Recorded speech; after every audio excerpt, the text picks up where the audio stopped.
There are the facts, and then there is the story of what this present moment means and what it is, and then as a flow on what it will become. So the fact is, right now I'm sitting on a park bench in Sydney, and I've just done jiu-jitsu, and I'm sitting here, it's 8:15, I've just talked to my kids, and I know I've got a big day ahead of me. Those are the facts.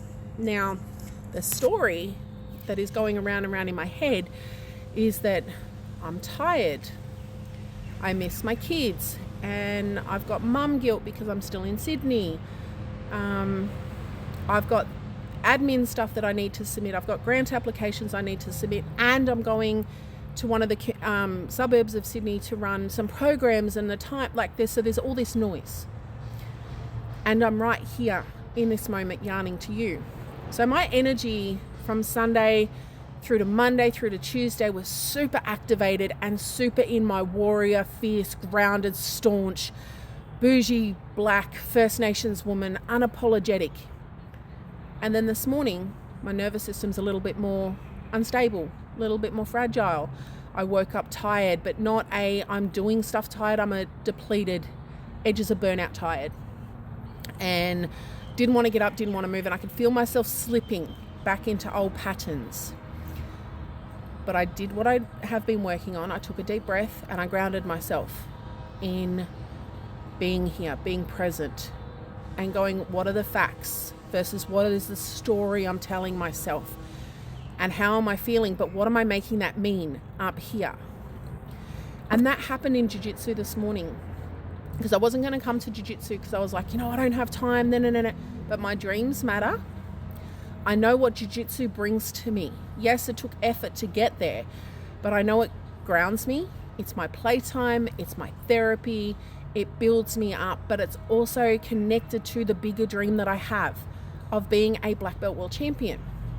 And I don't have jiu-jitsu when I'm at home, so I've got to make the most of the opportunity and the time that I have right now. So being on social media the last few days and seeing all of the stuff that's coming through from all the mob that are being staunch and standing up and speaking out against the neo-Nazi attack on Camp Sovereignty in Nam.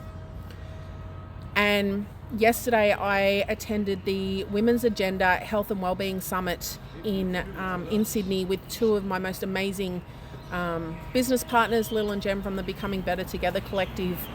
And this summit went for a whole day. Like, it started at 8:30, 9 o'clock with a beautiful welcome to country that reminded us that the journey walked alone is lonely and harder than the journey walked with others. And from that place of ceremony and being grounded in culture and purpose, we were able to address and unpack some of the biggest systemic things happening in women's health across Australia. And Women's Agenda did not shy away from hitting the hard things. I didn't know that the leading cause of death for women in Australia is dementia, and then followed up by cardiac arrest, heart attacks. And I was like, okay, then obviously being a First Nations woman, those things then disproportionately, like 3 to 4 times, are worse in our cultures and community. So we talked about domestic violence, and that triggered all sorts of things for me because of my own experience and what it brought up for me of the lived experience of them not just talking about statistics and things that are happening, but being a person who has lived experience of those said things. And then, so just sitting in all that, and it was the facts of where I was, and then it was the story and the connection I made. And then last night, sitting with Jem and Lil, we were talking about it, and we were just doing life together and yarning and connecting and processing. And we were yarning about like how we were feeling about life and things that were going on. And then it was like, well, what are the facts right now? And what is the story that we're making up about that? Because we are storytelling people. We are meaning-making people. But sometimes the meaning that we make and the story that we make does not serve us. It is not in our empowerment. It is not in our best interests. And sometimes when you're in the thick of it and you don't have anyone else around you, it is very difficult to have that higher self, that higher level of consciousness, to be able to meet yourself where you are and understand that the story that you're making about the facts of what is happening and its impact on you isn't serving you. So how do you step back and go, is this the only story? Is this the only meaning that becomes possible from what is happening right now? So I'll bring it back to jiu-jitsu this morning. I did get out of bed.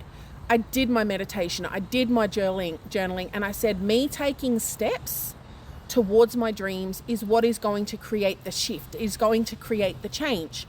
So I come to jiu-jitsu, get on the mats, and I'm happy and I'm laughing. And jiu-jitsu usually plays 3 different roles for me.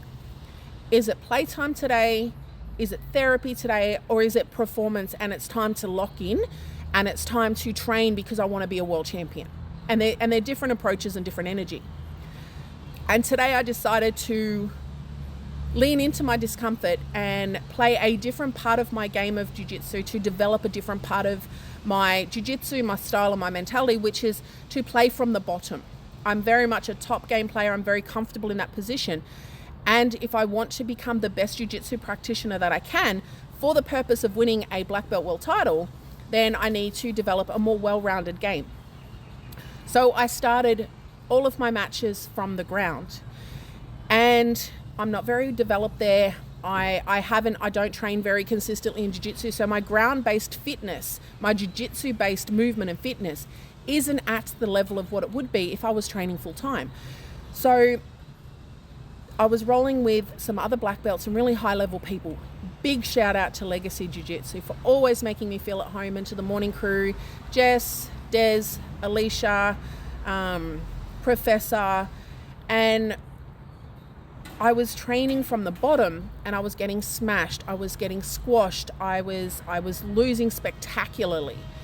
And I started to feel suffocated. The anxiety came in and I could feel my body burning out.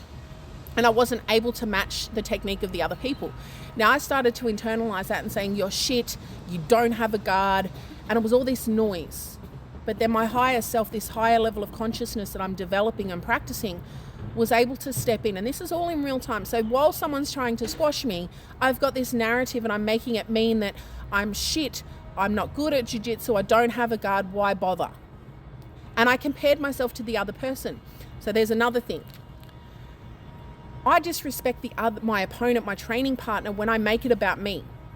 They train, these amazing practitioners that I was with this morning, they train every day. They are more consistent than I am. They are putting in more mat time because our lives and our journey to the mats is different.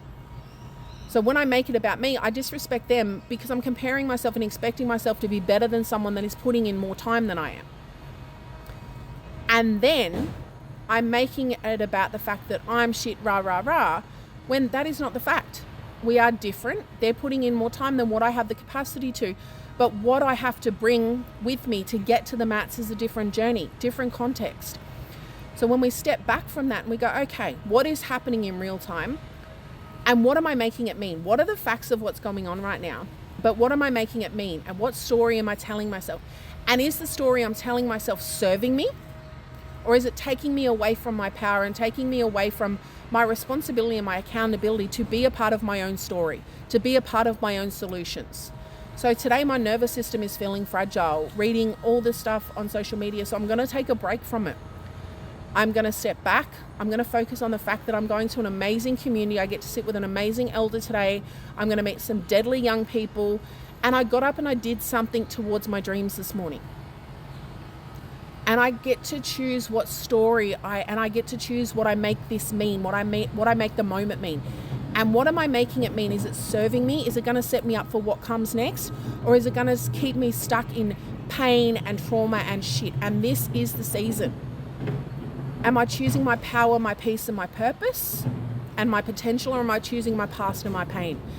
This is Warrior Heart in real time, and I just wanted to have that yarn with you. If you want to know more about the Warrior Heart community, subscribe to my socials, hit me up in the DMs, or come and check out what I'm doing. Big love you, mob. And I hope today, with whatever's happening in your moment, you choose a story and make it mean something that is going to empower you and move you forward, not keep you stuck.